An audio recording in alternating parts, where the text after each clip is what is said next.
इस वक्त हम अपने बहुत ही प्यारे दोस्त नदीम खान साहब से मिलने आए हैं, जो माशाल्लाह माशाल्लाह हज करके आए हैं। अल्लाह उनका हज कबूल करे और बार बार उनको अल्लाह अपने घर बुलाए और अल्लाह हम सबको अपने घर हज पे बुलाए, मक्के मदीने में बुलाए। अल्लाह सबकी मुरादें पूरी करे जी।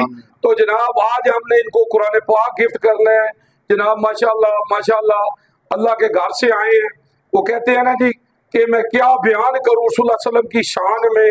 अल्लाह ने सब कुछ नाज़िल कर दिया है कुरान में।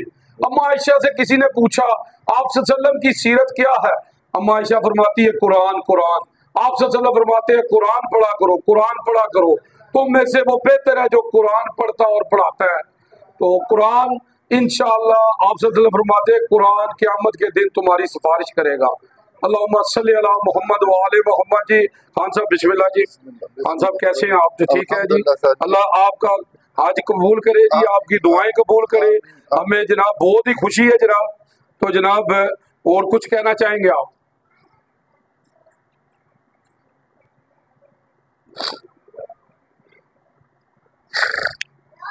बस देख ले जी, खान साहब खुशी से अल्लाह के घर से होके आए हैं और देख ले कि ये खुशी आंसू खुशी के भी होते हैं कि जब अल्लाह अल्लाह आपको अपने घर बुलाए, अल्लाह हम सबको अपने घर में बुलाए जी। है जी। तो कहते ना वो काबे की क्या बात है जी। तो ये कि माशाल्लाह खान साहब क्या कहेंगे आप? माशाल्लाह जी, इससे बड़ा इनाम मेरे लिए क्या हो सकता है। दुनिया का सबसे बड़ा तोहफा जवाद साहब ने मुझे पेश किया। सुभान अल्लाह जी, जज़ाकल्लाह जी।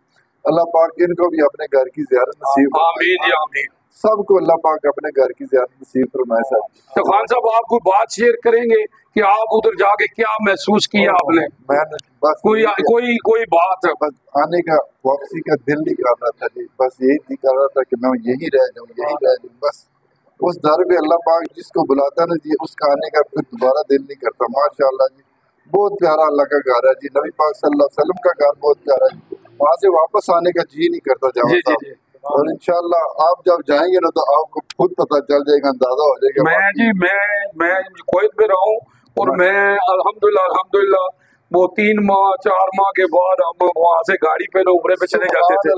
तो अक्सर हम जाते थे और अभी जो मैं भी इधर आया हूँ तो अभी नहीं जा सके, तो उधर से बड़ा आसानी था, हम गाड़ी पे चले जाते थे। तो ये है कि अल्लाह साहब के लिए आसानियाँ पैदा करे जी। तो जनाब मैं यहाँ पे कहूँगा कि कुरान पाक हमने दी है। कुरान पाक हमारा देने का यही मकसद है कि कुरान पाक को तर्जमे से पढ़ा जाए, क्योंकि अल्लाह कुरान पाक में फरमाता है इंसान को वही मिलेगा जो उसने कोशिश की।